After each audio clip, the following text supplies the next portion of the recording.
What's up, guys? Day 7. Busy day. I'm pretty tired. I got a full 9 hours of sleep, though, last night, so that was fantastic. Um, my tacos today weren't good. It was sad. I like going to the same place, like, once a week. My splurge is getting tacos, street tacos, and, it wasn't it today. It wasn't it today. The barbacoa had too much fat. I'm serious about my tacos. That's the thing. So, business-wise, at a crucial moment right now.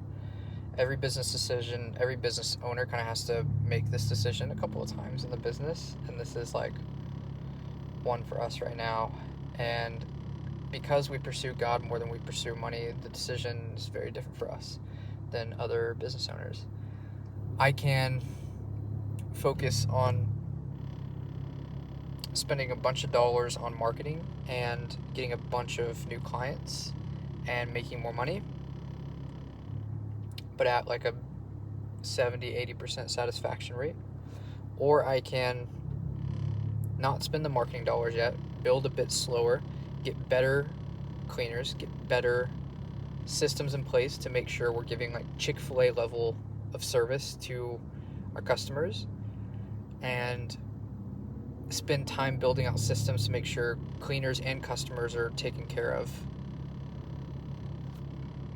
before I spend marketing dollars. Or I can just spend the marketing dollars, not have the systems in place, have a bunch of bookings, but probably have a couple of them fall through. Sorry, we can't do it. We got to reschedule. Have a couple subpar cleanings, but we discount and we refund to be able to make up for it, and we just get filled up, right?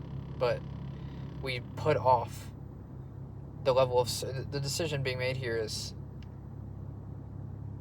are we going to put ourselves first, or are we going to put our cleaners and customers first?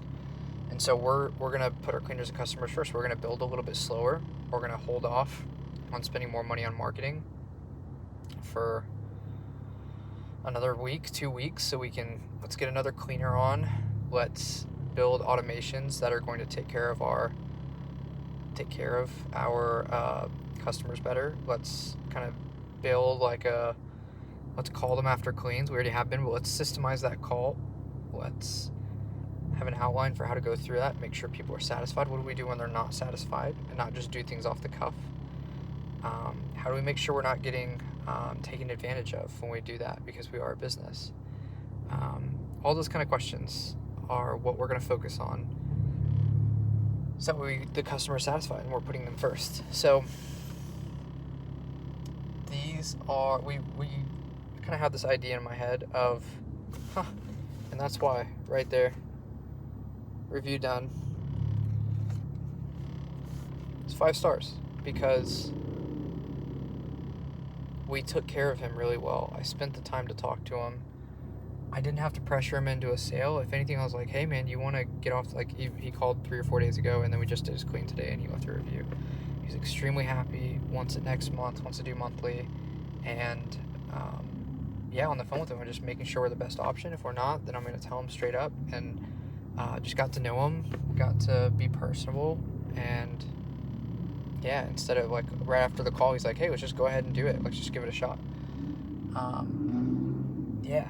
So by focusing on that one guy and focusing on across each of the clients and making them the one person, instead of seeing them all as just like customers, but like really honing in, that is what's going to allow us to just have a much higher LTV than other people when it comes to the numbers. But on a different level, like, people are happy with the service, and I like making people happy. I like reflecting God in our level of service and the excellence of our work, not settling for less. So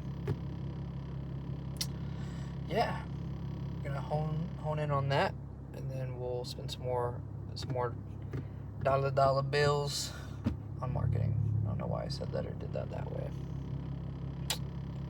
Going to a group thing tonight, like a men's, no, it's not men's group, I guess. It's like an evangelism group. With some cool folk. Really excited for that, actually. That'd be good.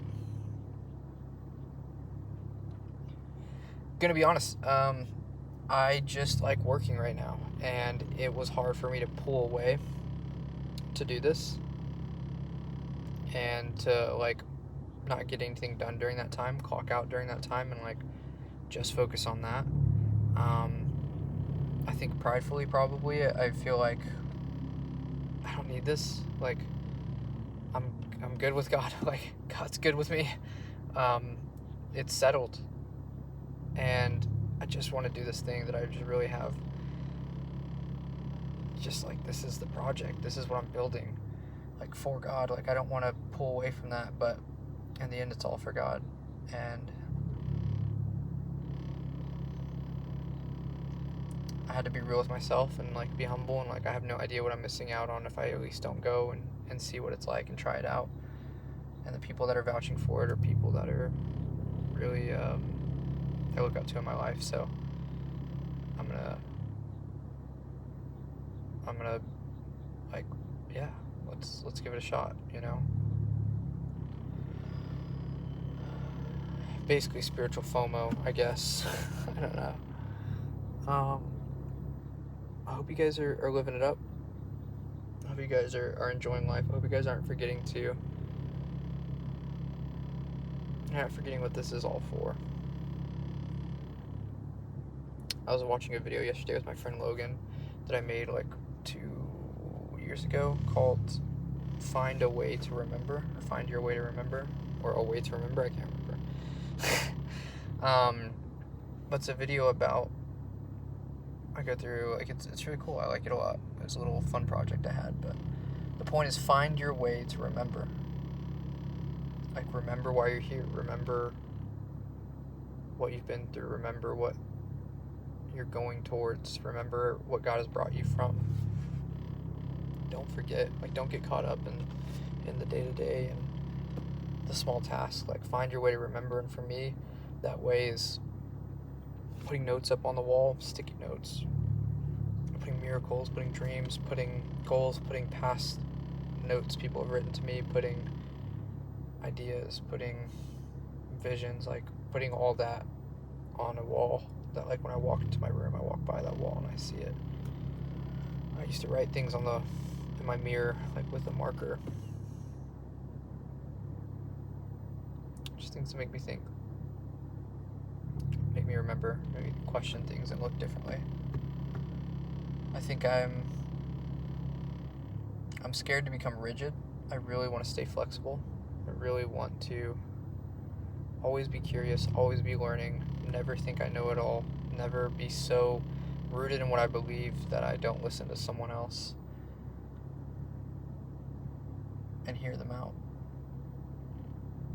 So that's why I think I mentioned it. Alex Hormozy says I don't consider the things that I don't think that I don't have beliefs, I have assumptions. And so you're more willing to challenge assumptions than you are beliefs, and to change on a dime when better evidence and better evidence is presented for one truth than another truth. So yeah.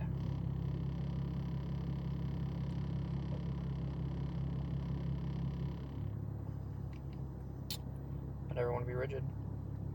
I think I look at old people that are older than me, and I'm like, if you just listen to people around you, like, why are you so stuck in your ways? Like, I never want to be that. I never want to be stuck in my ways.